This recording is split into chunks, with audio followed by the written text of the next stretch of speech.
Hello there, YouTubers! Welcome to my channel. This is Travis Travels, and I am your host, Travis. I have a real treat for you today. I'm going to take you on a culinary journey to the northeast of China by way of this lovely little restaurant behind me. A lot of people might think, and with good reason, that Chinese food is a monolith and it is the same from Guangdong to Heilongjiang, from Tibet to Taiwan, but that's not actually the case. Although I do understand why a lot of people might think that, because most restaurants, especially in the US as well as in the UK, are Cantonese restaurants, and the food that is served in them are Americanized or anglicized Cantonese food. And that is unfortunately the limit of most people's exposure to Chinese food.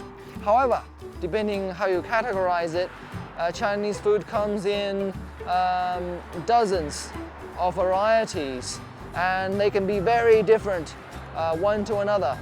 Today, we are going to experience Northeast Chinese cuisine. All right, enough said. Let's go in and take a look. I'll see you inside. And we're inside. Restaurant is sizable. I think it has a capacity for maybe 20 to 25 diners. It's a little bit off the major thoroughfare, so somewhat light on foot traffic in this area, but there is a parking lot adjacent to the restaurant. Okay, so we just went through the menu and saw a lot of very common dishes typical of the Northeast area. So we got a basically the greatest hits of Northeast cuisine. The food should be out momentarily.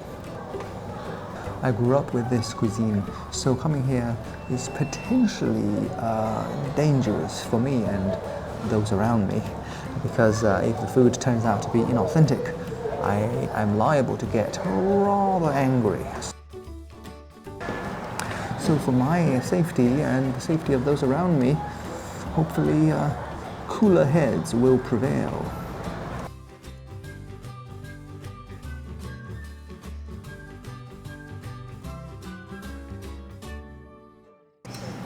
All right, the food is now coming out in a steady stream, so let's dig in.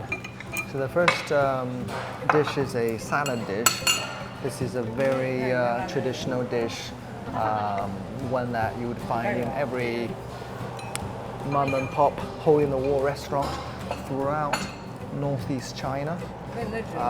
It's got sliced carrots, julienne cucumber, I think woodier, and strips of eggs, fried eggs, and the sauce is, I think, a mixture of sesame sauce and a lot of garlic and some kind of a spicy chili sauce to give it that certain kick.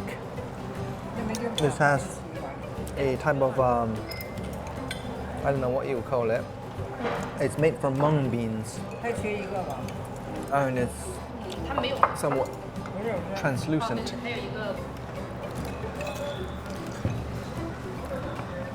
But on the whole, pretty good. But I'd say they put a little too much sugar in it. So that's a refreshing start to the meal.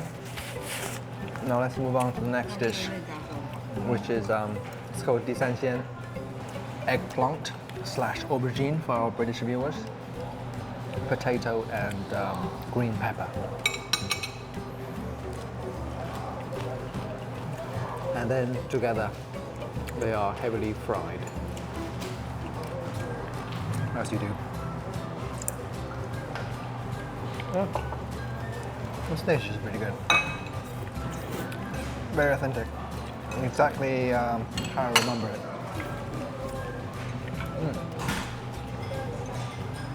I like what they did with the potatoes. It's flash fried, so it's got a crunchy outer layer. With every passing year, I like eggplant a little bit more. It's becoming my favorite vegetable. It's such a versatile vegetable, don't you think?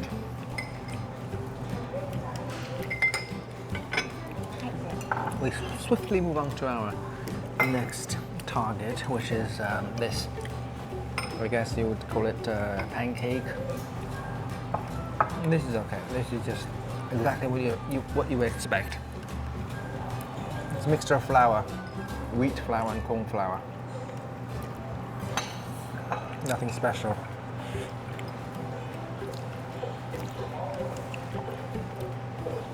Alright, here comes the next dish, which is liu rou duar. So this is like chunks of pork fried and then stir fried with vegetable medley. So let's check that out.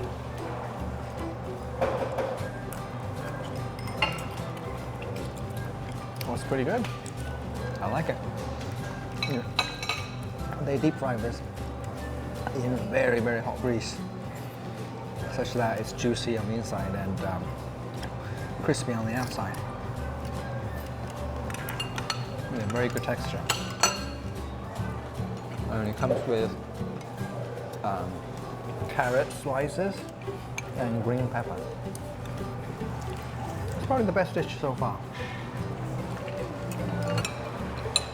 There's one more dish that we're waiting for, and it's probably the most well-known Northeastern dish. Alright, so we've saved the best till last. This dish, guo bao rou, is perhaps the most famous dish to come out of Northeast China. It's pretty much everybody's childhood favorite, including mine. And it's actually very labor-intensive to cook this. Okay, let's see how it is. I mean, it looks very authentic. Even although it is missing some, it usually comes with ginger slices draped on it. Yeah,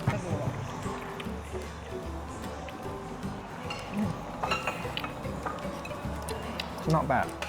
They definitely captured the essence of this dish, which is sweet and sour.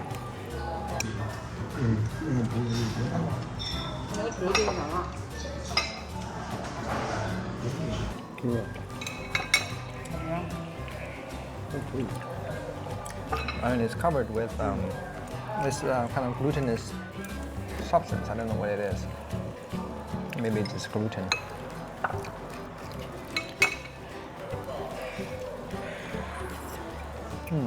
It's not as crunchy as I would like, but it's definitely not bad. You know, I do have very high standards when it comes to this dish, simply because I've eaten so much of it. By US standards, this is pretty good.